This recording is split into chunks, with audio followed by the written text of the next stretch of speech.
더운 날씨 또 건강 우리 조심하시고요. 우리 권사님 기도하셨던 것처럼 또 EM과 우리 CM 또 우리 아이들 위해서 계속 중보 기도해 주시고, 또 이번 또 토요일 우리 CM 우리 펀데이 있는데 우리 지속적인 관심과 기도 또 여러분의 사랑 또 부탁드리도록 하겠습니다. 또 우리 교회 환우들 또 우리 또 어려운 가운데 있는 우리 지체들 위해서도 여러분 계속 중보 많이 기도해 주시길 부탁드리겠습니다. 이제 오늘 우리 저희들에게 주시는 우리 하나님 말씀 같이 보겠는데, 오늘 우리 엘리사 이야기 이제 계속 지난주부터 보고 있는데, 오늘은 열왕기하 4장 말씀 4장 1절부터 7절까지 말씀으로 우리 함께 은혜를 나누도록 하겠습니다. 열왕기하 4장 1절부터 7절까지인데 제가 1절을 읽고요, 우리 7절까지 우리 한 절씩 교독하도록 하겠습니다. 선지자의 제자들의 아내 중에 한 여인이 엘리사에게 부르짖어 이르되, 당신의 종 나의 남편이 이미 죽었는데 당신의 종이 여호와를 경외한 줄은 당신이 아시는 바니이다. 이제 빚준 사람이 와서 나의 두 아이를 데려가 그의 종을 삼고자 하나이다 하니, 엘리사가 그에게 이르되, 내가 너를 위하여 어떻게 하랴? 내 집에 무엇이 있는지 내게 말하라. 그가 이르되, 계집종의 집에 기름 한 그릇 외에는 아무것도 없나이다 하니, 이르되 너는 밖에 나가서 모든 이웃에게 그릇을 빌리라. 빈 그릇을 빌리되 조금 빌리지 말고 내 두 아들과 함께 들어가서 문을 닫고 그 모든 그릇에 기름을 부어서 차는 대로 옮겨 놓으라 하니라. 여인이 물러가서 그의 두 아들과 함께 문을 닫은 후에 그들은 그릇을 그에게로 가져오고 그는 부었더니 다 찬지라. 여인이 아들에게 이르되, 내게로 가져오라 하니, 아들이 이르되 닫은 그릇이 없나이다 하니 그릇이 곧 그쳤더라. 같이 읽겠습니다. 여인 하나님의 사람에게 나아가서 말하니라. 가서 기름을 팔아 빚을 갚고 남은 곳으로 너와 내 두 아들이 생활하라 하였더라. 아멘. 오래전 그 한 기독교 신문에 소개된 어떤 목사님의 그 사연을 소개하면서 말씀을 시작하고자 합니다. 이 목사님은 굉장히 작은 체구였고요, 또 좀 병약한 몸으로 목회를 시작했습니다. 사람들은 어떻게 저런 약한 몸을 가지고 목회를 잘 할 수 있겠는가, 그런 생각을 가졌는데, 이 목사님이 서울 근교에 개척을 하게 되었고요. 한 1년 정도 지났을 때 몇십 명의 성도님들이 이제 같이 모여서 또 예배하면서 또 감사하며 그렇게 이제 목회를 하고 있었는데, 그때 10살이 안 된 큰 아들이 이제 뺑소니 차에 그만 치여서 뇌사 상태에 빠졌다고 합니다. 이 성도들은 목사님이 뭔가 잘못해서 이런 일이 일어났겠지, 그런 생각을 하고 이제 하나둘씩 교회를 떠났다고 합니다. 하지만 이 목사님은 계속해서 또 수년 동안 열심히 이제 사역을 하게 되었고요. 그리고 또 깨어나지 않은 이 아이를 계속적으로 또 지속적으로 지켰다고 합니다. 자, 그리고 교회가 다시 일어서고 또 이제 조그만 예배당을 이제 짓기 시작했는데, 한국의 경제적인 어려움이 막 밀려와가지고 건설사들이 부도가 나고 또 이 교회 건축도 부도가 난다, 짓지 못할 것이다, 이런 소문이 펴지면서 수십 명의 성도들이 이제 교회를 떠나는 그런 일들이 일어나게 되었답니다. 목사님은 가슴이 너무너무 아파서 그만 자리에 주저앉아서 펑펑 울게 되고, 거기다가 수많은 날 지켜왔던 그 큰 아들도 세상을 떠나게 되는 이런 일들이 일어났다는 것입니다. 아마 이 목사님 입에서 이런 질문이 나올 수도 있었을 것 같아요. 정말 하나님은 살아 계십니까? 근데 오늘 말씀 보니까 예수님이 오시기 전 850년 전 이스라엘의 한 여인에게도 이와 같은 비슷한 일이 일어나죠. 선지자 이 제자의 아내, 오늘날로 말하면 목사 후보생의 아내라고 할 수가 있는데, 자, 이 여인이 엘리사에게 호소를 하는 것으로 말씀이 시작됩니다. 1절에 보니까, 당신의 종 나의 남편이 이미 죽었는데 당신의 종이 여호와를 경외한 줄은 당신이 아시는 바니이다. 이제 빚준 사람이 와서 나의 두 아이를 데려가 그의 종을 삼고자 하나이다. 나의 남편이 죽었는데 그는 정말 하나님을 경외한 사람인 줄 당신도 압니다. 그런데 그가 죽었습니다. 그런데 그것이 전부가 아니라 이제 나에게 빚준 사람이 찾아와서 나의 두 아이를 데려가겠다. 그리고 종으로 삼겠다. 지금 이런 가운데 제가 있습니다. 호소를 합니다.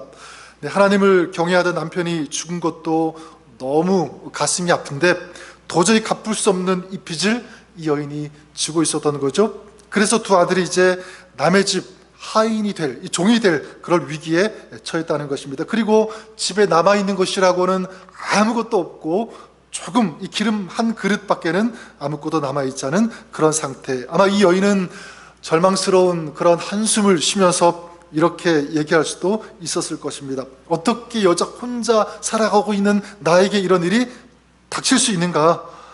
이건 도저히 내가 감당할 수 없다. 이런 여러 가지 일들이 어떻게 한꺼번에 나에게 밀려올 수 있는가? 자, 여러분, 이 이야기는 이 여인의 이야기만 아니라 오늘 우리 주변에도 있을 수 있는 이야기가 아닐까, 그런 생각을 해보게 됩니다. 정말 세상 말로 악하다고 하는 그런 사람들은 정말 잘 나가는데, 근데 반대로 힘이 없고 연약한 사람들은 점점 힘들어지는 그런 일들. 특히 믿음의 사람도 마찬가지죠. 믿음의 사람인데 열심히 신앙생활함에도 불구하고 곤고하고 힘들고 신음할 수밖에 없는 그런 일들이 얼마든지 찾아온다는 것입니다. 여러분, 그 일은 우리에게도 있을 수가 있죠. 지난 주일 점심시간에 우리 모세 이제 어른들하고 같은 테이블에서 식사도 하고 이제 이야기를 나누었는데, 그 중에 한 분이 저에게 이렇게 말씀하시더라고요. 목사님, 우리가 좀 좋은 소식만 목사님한테 얘기를 드려야 되는데, 또 소식만 나누어야 되는데 맨날 무슨 일이 있다, 또 어디가 아프다, 뭐 어디가 힘들다, 이런 이야기만 자꾸 드려서 너무너무 죄송합니다. 그러는 거예요. 마음이 굉장히 짠하고, 그래, 좀 더 이분들을 위해서 기도해야 되겠구나, 그런 마음이, 그런 생각이 들었습니다. 그런데 오늘 말씀 보니까 저는 희망이 있다고 생각해요. 저도 그렇고 우리 모든 성도님들, 또 지금 어려운 가운데 있는, 지금 이 여인과 같은 그런 상황 가운데 있다고 할지라도 우리에게는 소망이 있다. 왜냐하면 오늘 이 여인에게 어떤 일이 일어나게 됩니까? 기름이 채워지는 역사가 그 여인에게 임했잖아요. 하나님께서 저는 우리에게도 주시는 메시지가 있다고 믿습니다. 저에게 이런 마음으로 다가왔어요. 너의 비워진 인생도 내가 채움이 있는 인생이 되게 할 수 있다.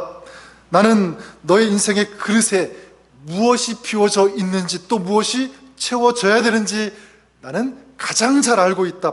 나는 할 수 있고 내가 알기 때문에 나는 너를 위해서 그렇게 할 것이다 라는 하나님의 음성, 그리고 하나님의 이 약속이었습니다. 여러분, 그렇습니다. 다른 사람은 몰라도 우리 하나님께서 저와 여러분, 우리의 형편을 가장 잘 아시는 줄 믿습니다. 우리의 삶이 연약할 때, 지칠 때, 힘들 때, 공허할 때 그 자리에 우리 주님께서 함께 하시고 도와주시는 줄 믿습니다. 자, 그러면 우리가 이 여인처럼 비워진 인생 가운데 있다고 느껴질 때 어떻게 해야 하는가? 어떻게 내 삶에도 이 채워지는 그런 역사가 있을 수 있는가? 저는 이 여인의 모습 속에서 세 가지 모습을 발견할 수 있는데, 저는 이 모습이 우리에게도 오늘 요구되어지는 모습인 줄 믿습니다. 첫 번째는 뭐냐면 간절함이에요. 간절함. 오늘 이 말씀에 보니까, 자, 엘리사를 찾아간 이 여인이 어떻게 하냐면 1절 말씀에 그렇게 말하고 있죠. 선지자의 제자들의 아내 중에 한 여인이 엘리사에게 어떻게 해요? 부르짖어 이르되, 이렇게 말씀하고 있습니다. 이 여인이 가장 먼저 한 것이 무엇이죠? 부르짖었다. 부르짖었다. 이 히브리어로는 이 짜크라는 그런 단어인데, 이 cry out, 그러니까 단지 그냥 큰 소리로 외친 것이 아니라 부르짖은 거예요. 간절하게 울부짖는 이것이 짜크. 이 여인이 가장 먼저 한 것이 바로 이것이었습니다. 그 한국 기독교 역사에 대한 어떤 칼럼을 이제 제가 보았는데, 어떤 한 목사님의 이야기를 읽었습니다. 아무래도 오늘 이 말씀 보니까 이 선지자 생도의 아내 좀 관련된 이야기, 좀 목사님의 이야기가 좀 많은데, 옛날 그 평양 신학교 때 이 최봉석이라는 학생이 있었는데 굉장히 키도 작고 또 가난한 그런 집의 아들이었습니다. 근데 신학생이었는데 학교에 와서 기도 시간만 되면 이 학생은 계속 울면서 기도하더래요. 근데 누구 하나 그에게 시비를 걸지 않았습니다. 왜냐하면 사람들이, 또 다른 학생들이 뭐라고 생각했냐면 얘는 스스로 못났다는 것을 알기 때문에 저렇게 우는 것 생각했기 때문에, 나중에 시간이 지나서 졸업식을 하게 되었는데요, 이 최봉석 학생이 이 졸업식 날 단상에서 간증을 했다고 합니다. 뭐라고 간증했냐면, 기도하려고 눈만 감으면 일본에 빼앗긴 우리나라가 불쌍해서, 또 예수 믿지 않는 내 동족이 안타까워서 자꾸 눈물이 나왔습니다. 그때서야 학생들이 이 동료의 그 눈물의 의미를 비로소 알게 되었습니다. 자, 이 최봉석 학생이 누구냐면, 이 눈물 기도를 통해서 또 성령의 능력으로 평생 동안 70개의 그 교회를 세운 바로 이 최권능 목사님, 이름이 이렇게 바뀌어져, 최봉석, 그리고 가명은 최권능 목사님. 이 목사님이 하신 유명한 말이 있죠. 내 몸에는 예수로 꽉 차 있어서 나를 때리면 내 몸에서 예수가 나옵니다. 늘 이런 말을 했고, 또 우리가 잘 아는 것처럼 예수 천당, 불신 지옥, 평생을 이 메시지를 외친 그 목사님입니다. 여러분, 여인이 흘린 이 눈물의 간절한 기도, 그리고 나라와 민족을 위해서 눈물로 드린 이 최권능 목사님의 기도, 저는 이 시대 우리에게도 이 기도가 필요한 줄 믿습니다. 간절함으로 드리는 기도. 하나님이 아니면 이제 나는 아무것도 할 수 없습니다. 그리고 마지막 그 소망을 하나님 앞에 드리는 이 간절함으로 드리는 그런 기도, 그런 부르짖음, 우리 안에 회복될 수 있기를 바랍니다. 여러분, 열왕기하 20장에 보면 그 히스기야 왕이 나오는데, 그 왕도 그렇게 기도한 것 같아요. 나라를 보니까 이 외세의 침략으로 인해서 금방 이제 무너질 것 같은 그런 위기에 처했고, 이제 히스기야 왕 자신도 병들어서 죽게 될 그런 위기 가운데 있었습니다. 그때 어떻게 하냐면, 그 열왕기하 20장 2절에 보면 히스기야가 낯을 벽으로 향하고 여호와께 기도했다. 자기의 얼굴을 벽을 향하여 기도했다, 이렇게 말씀하고 있습니다. 나라는 이제 사형 선고를 받은 것과 다름이 없고, 자신도 인생의 막장 같은 그 깊숙한 그 절망의 끝에 도달했을 때 이 히스기야가 어떻게 했냐면 벽을 향하여 얼굴을 향하여서 기도했다. 자, 그렇게 말씀하고 있습니다. 여러분, 얼굴을 이 벽을 향하여 기도했다는 것은 뭐냐면, 이제 내가 나갈 수 있는 그 길은 아무것도 없고 길이 막혔고 이제 하나님께만 내가 나갈 수 있습니다라는 그런 고백이죠. 이제 내가 바라볼 수 있는 분 하나님밖에 없다는 어떤 그런 호소, 그리고 몸으로 고백하는 그런 모습이라고 할 수 있습니다. 저는 이것이 하나님의 마음을 움직이는 기도가 되는 줄 믿습니다. 간절함으로 드리는 그런 기도, 또 애통함으로 주님밖에 없습니다, 이 마음을 가지고 주님을 향하여 드리는 그 기도, 우리 하나님께서 들으시는 줄 믿습니다. 오늘 말씀 보니까 여인이 그렇게 간절하게 구했을 때, 엘리사가 어떻게 하냐면 2절에 보면, 엘리사가 그에게 이르되 내가 너를 위하여 어떻게 하랴, 이렇게 물어봅니다. 내가 너를 위하여 어떻게 하랴. 저는 우리가 하나님 앞에 간절함으로 기도하면 우리 하나님께서도 우리에게도 말씀하실 것 같아요. 내가 너를 위하여 어떻게 하랴.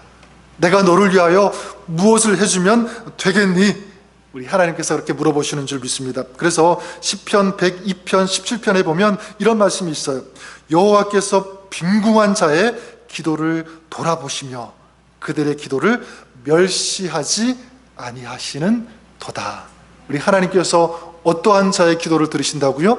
빈궁한 자의 기도를 들으신다. 이건 헐벗은 자의 기도를 들으시는 것입니다. 이건 진짜 빈궁한 것이 아니라, 헐벗은 자가 아니라 마음이 빈궁하고 그 삶이 좀 헐벗은 것 같은 그 인생의 흉년이 든 것 같은 그런 삶을 살아가는 그런 사람, 또 그런 느낌을 가지고 하나님 앞에 나아가서 간절히 기도할 때 하나님께서는 그의 기도를 들으시는 줄 믿습니다. 여러분, 우리가 만약 삶에 어떤 흉년이 있을지라도, 우리 삶은 그렇지 않아도 우리의 마음의 흉년이 있을 수도 있습니다. 또는 여러 가지 어려움이 있을 때 그때 우리는 낙심하거나 실망하지 않을 저는 이유가 있다고 믿습니다. 왜냐하면 오늘도 내가 너의 기도를 듣는다. 내가 너를 위해서 무엇을 해주기를 원하느냐, 내게 기도해라, 내게 요청해보라고 하는 이렇게 말씀하시는 우리 하나님이 계시기 때문인 줄 믿습니다.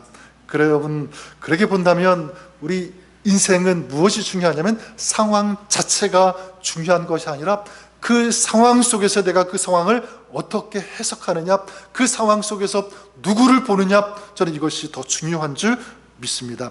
여러분, 없다는 것, 이 없음이 절망이 아니라 여러분, 하나님께 구하지 못함이 절망일 수 있다. 믿으십니까? 비워진 삶이 불쌍한 사람이 아니에요. 비워진 삶이 불쌍한 사람이 아니라 하늘로부터 체험을 받을 수 없는 사람, 저는 이런 사람이 진짜 불쌍한 사람이 아닐까 저는 생각해 봅니다. 여러분, 그런 의미에서 우리는 구할 수 있는 분, 구할 수 있는, 또 기도할 수 있는 대상, 우리가 찾아가고 만나면서 또 하나님 앞에 도움을 구할 수 있는 그 분, 우리 하나님이 계시기 때문에 우리는 오늘도 기뻐할 수 있고 담대할 수 있고 또 감사할 수 있는 줄 믿습니다. 우리가 그런 마음 가질 때, 그렇게 기도할 때 우리 하나님께서 반드시 그 인생 가운데 채우시는 역사를 허락해 주시는 줄 믿습니다. 둘째, 내 삶에도 채워지는 역사가 있기 위해서 요구되어지는 것이 무엇인가? 둘째는 믿음이라고 믿습니다. 믿음. 어떤 믿음이냐면 하나님만 계시면 됩니다라는 이 믿음. 자, 여인이 이 부르짖어서 말할 때 또 엘리사가 이제 여인에게 두 번째 질문을 하죠. 2절을 다시 보시면 내 집에 무엇이 있는지 내게 말하라. 자, 이상합니다. 아니, 아무것도 남아있지 않는 그 당연한, 그냥 딱 보면 알 것 같은 그런 여인에게, 그래서 망연자실에 있는 그런 이 여인에게 무엇이 있냐 이렇게 물어보는 거예요. 그때 이 여인이 대답하죠. 계집종의 집에 기름 한 그릇 외에는 아무것도 없나이다. 자, 이 말은 이것이라도 있으니까 내가 좀 다행입니다, 그런 의미가 절대로 아니에요. 그거는 정말 지극히 작은 거고, 이 여인이 지금 강조하고 포커스하고 중점적으로 보고 있는 것은 뭐냐면, 또 얘기하고 있는 것은 뭐냐면 아무것도 없다, 여기에 중점을 두고 있는 거예요. 그래서 내가 지금 너무 힘들다, 절망스럽다라는 그런 의미입니다. 자, 이렇게 여인은 없다는 것을 강조했지만 여러분, 엘리사를 통해서 발견할 수 있는 것이 있습니다. 엘리사는요, 조금밖에 남아있지 않은 그 기름에 주목하지 않았어요. 그리고 엘리사가 중요하게 생각한 것은 무엇이냐면 조금밖에 남아있지 않은 그 기름이 아니라 뭐였냐면 그릇이었습니다. 그릇. 빈 그릇을 통해서 채워줄 수 있다라는 이 마음. 지금 조금 다르죠? 이 여인이 생각하는 것과 엘리사가 생각하고 보고 있는 것. 자, 그래서 어떻게 하라고 합니까? 3절을 여러분 보십시오. 3절 말씀 한번 같이 한번 읽어볼까요? 자, 시작. 자, 이르되 너는 밖에 나가서 모든 이웃에게 그릇을 빌리라. 빈 그릇을 빌리되 조금 빌리지 말고. 자, 할 수 있는 대로 나가서 이웃에게 찾아가서 이 그릇을 빌릴 수 있는 대로 다 빌려서 와라. 왜 빌려오라고 하죠? 거기에 기름을 채워주기 위해서. 여러분, 엘리사가 이 여인에게 그랬던 것처럼 하나님께서도 우리에게 좀 물어보실 수 있다고 생각합니다. 너에게 있는 것이 지금 무엇이냐? 너에게 있는 것. 저는 이 질문 속에 두 가지의 이 메시지가 있다고 생각합니다. 첫 번째가 뭐냐면 없는 것에 주목하는 것이 아니라 있는 것에 감사할 수 있어야 된다, 이거예요. 여러분, 보통 우리는 이렇게 말하죠. 나는 이것도 없고 저것도 없고 보니까 아무것도 없습니다. 저 사람에게는 저런 게 다 있는데 저기에 비해서 나를 보니까 정말 아무것도 없는 그런 사람인 것 같습니다. 자, 그런데 하나님은 뭐라고 말씀하냐면, 아니다. 다른 사람들에게 있는 것 보지 말고 너에게 있는 것, 그걸 바라보라. 그리고 그거 있으면 감사하고 그 있는 것으로 만족할 수 있는 그런 사람이 되어야 되지 않겠는가. 이런 메시지가 있다고 생각하고요. 두 번째는 너에게 있는 것이 무엇이냐라고 이렇게 이 질문 속에서 어떤 메시지로 다가오냐면, 아무것도 없어도 믿음의 그릇이 있으면 된다, 이 메시지예요. 엘리사가 그랬죠. 지금 조금밖에 없지만 그것이 중요한 것이 아니야. 너는 이제 기름을 담을 그릇이 있으면 돼. 이런 메시지인 거죠. 너에게 필요한 것은 이제 하나님께서 채우실 수 있는 믿음의 그릇, 그걸 가지고 있으면 돼. 그래서 많이 가져오라는 거죠. 우리에게 적용한다면 그 큰 많은 그 믿음의 그릇, 이것이 정말 필요하다, 우리 하나님의 메시지인 줄 믿습니다. 어떤 이 목사님에게 한 형제가 슬픈 얼굴을 하고 찾아왔답니다. 그리고 이렇게 말했습니다. 목사님, 저는 직장도 잃고 그리고 전 재산을 다 잃어버리고 말았습니다. 저는 이제 모든 것을 잃어서 아무것도 남아있는 것이 없습니다. 그러자 이 목사님이 이 형제에게 물은 거예요. 형제님, 믿음도 잃어버렸습니까? 아니요, 믿음 있습니다. 형제님, 그러면 예수님도 잃어버렸습니까? 아니요, 예수님 잃어버리지 않았습니다. 그래서 이 목사님이 뭐라고 했냐면, 그러면 당신은 아무것도 잃지 않았습니다.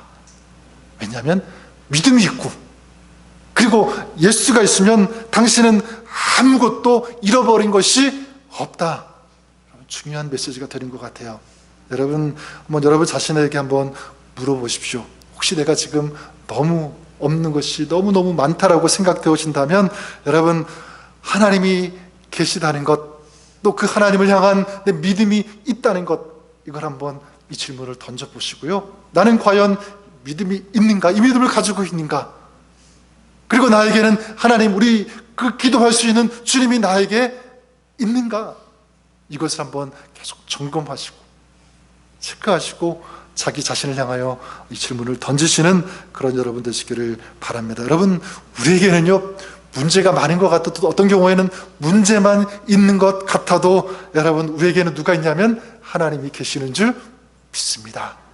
또 우리에게는 그 하나님께 기도할 수 있는, 의지할 수 있는 이 놀라운 이 믿음이 저와 여러분들에게 있는 줄 믿습니다. 여러분, 저는 믿습니다. 믿음은 무엇이냐면 이 하나님의 응답을, 그리고 이 하나님의 역사를 담을 수 있는 그릇, 이것이 무엇이냐면 우리 믿음인 줄 믿습니다.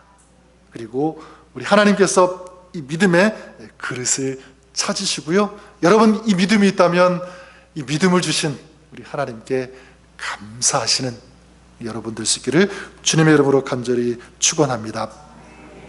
세 번째로, 이 내 삶에도 채워지는 역사가 있기 위해서 요구되어지는 것, 바로 세 번째는 순종이라고 믿습니다. 순종함. 우리 3절과 4절 말씀 다시 한 번만 같이 읽어볼까요? 우리 3절과 4절 읽겠습니다. 시작. 이르되 너는 밖에 나가서 모든 이웃에게 그릇을 빌리라. 빈 그릇을 빌리되 조금 빌리지 말고 너는 내 두 아들과 함께 들어가서 문을 닫고 그 모든 그릇에 기름을 부어서 차는 대로 옮겨 놓으라 하니라. 자, 여기 보니까 엘리사는 이 여인에게 세 가지를 부탁합니다. 지시합니다. 첫 번째가 뭐냐면 밖에 나가서 이웃에게 그릇을 빌리라. 또 한 가지는 문을 닫으라. 그리고 마지막 세 번째는 모든 그릇에 기름을 부어서 차는 대로 옮겨 놓으라. 세 가지 질문. 이 밖에 나가서 그릇을 빌려오라. 여러분, 이 말씀, 이 지시에는 어떤 의미가 있을까요? 너가 아무것도 없다고 포기하고 낙심하고 주저앉아 있지 말고 나가라. 네가 할 수 있는 것 있지 않는가? 최선의 노력을 한번 해보라. 바로 이것입니다. 여러분, 한번 생각해 보십시오. 사람들에게 찾아가가지고 막 빈 그릇을 빌리는 것, 결코 쉬운 일이 아닌 것 같아요. 자존심이 상할 수도 있습니다. 그리고 왜 그릇을 빌려 와야 되는지 그 이유를 아직 모르잖아요. 무작정 찾아가지고 그릇 좀 달라고 하는 것, 이거 얼마나 어색한 일입니까? 자, 그런데 이 여인이 어떻게 하냐면 집집마다 다니면서 그 그릇을, 다 빈 그릇을 모아서 빌려옵니다. 여러분, 저는 이것이 정말 아름다운 순종의 모습이라고 믿어요. 내가 알지 못해도, 이해가 되지 않아도 말씀이 주어지면, 또 하나님께서 나에게 부탁하시면 그 말씀대로 순종하는, 따르는 이 모습. 여기 보니까 또 문을 닫으라 이렇게 말하고 있죠. 여러분, 이건 어떤 의미가 있냐면 저는 이렇게 생각합니다. 세상을 향하여는 문을 닫고, 누구를 향하여 문을 열라는 거죠? 하나님을 향하여 문을 열어라. 근데 여러분, 보통 사람들은 어떻게 합니까? 보통 사람들은요, 세상을 향하여 문을 엽니다. 나의 이 비워짐, 이걸 세상의 것으로부터 채움받기 위해서 사람들을 찾아 나서고 뭔가 이거 채워야지 하면서 여러 가지 막 세상을 향하여 찾아다니면서 찾는 어떤 그런 인생의 모습들이 많이 있다는 것입니다. 자, 그런데 우리 주님은 뭐냐면 세상을 향하여는 문을 어떻게 하고요? 닫고, 하나님을 향하여는 열어라. 여러분, 우리 인생에 자꾸 잃어버리는 어떤 그런 일이 있다면, 또 우리 인생의 중요한 것들이 빠져나가는 누수가 되어지는 그런 일이 있다면 한 가지 원인 때문에 그렇습니다. 그건 뭐냐면 세상을 향하여는 열어놓는데 하나님을 향하여는 닫을 때 그런 일이 일어난다고 저는 믿습니다. 저는 반대가 되어야 된다고 생각해요. 반대. 세상을 향하여는 문을 닫을지라도 하나님을 향하여는 활짝 열어서 우리 하나님으로부터 끊임없이 그 은혜와 또 하나님께서 공급해 주시는 그 하늘의 양식들을 공급받을 때 우리의 인생은 채워지게 되는 줄 믿습니다. 기름을 부어서 차는 대로 옮겨 놓으라. 이것도 마찬가지 순종이죠. 이 여인은 엘리사가 말하는 대로, 지시하는 대로 이런 방구하지 않고 있는 그대로 순종합니다. 왜 이 그릇을 빌려야 되죠? 이 빈 그릇에 기름을 붓는다고 뭐가 달라집니까? 막 그런 질문하지 않고 그대로 빌려오라면 빌려오고 부으라면 붓고, 이 순종하는 이 모습. 자, 이렇게 시키는 대로 수행했더니, 순종했더니 자, 어떤 일이 일어납니까? 모든 빈 그릇에 무엇이 채워졌죠? 기름이 채워진 줄 믿습니다. 순종하여 빌려온 빈 그릇마다 가득 기름이 채워진 거예요. 이제 어떻게 되냐면 이 기름으로 빚을 다 청산할 수 있게 되었고, 그리고 아까 보았던 것처럼 자기의 두 아들을 이제 하인으로 팔 수밖에 없는, 보낼 수밖에 없는 그런 상황이 되었는데 이런 위험 다 청산이 되었고 이런 위기에서 벗어났다고 하는 것입니다. 한마디로 말하면 이거예요. 비움의 인생이 뭐가 된 거죠?